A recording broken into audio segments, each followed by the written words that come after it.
Nagkalat ang dugo sa loob ng bahay na ito sa Barangay Bulanao, Tabuk City, Kalinga matapos pagsasaksakin dito ang isang buntis. Ang insidente naganap pasado alas 2 ng hapon noong Miyerkules, November 12.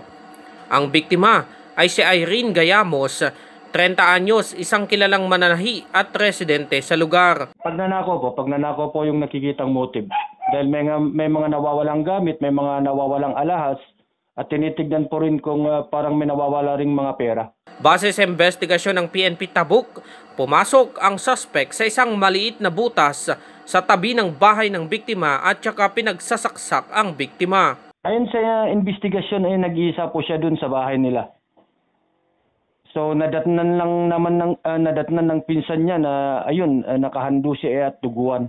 Itinakbo pa sa paggamutan ng biktima pero idineklara na siyang dead on arrival. Blanco naman ang mga pulis kung sino ang nasa likod ng krimen.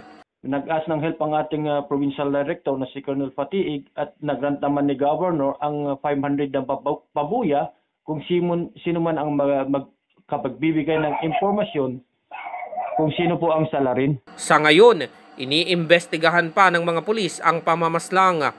Nagluluksa naman ang mga kapamilya, kaibigan at kasama ni Irene sa pagpanaw nito at nananawagan sila ng hustisya para kay Irene. Cesar Galasi, RNG News.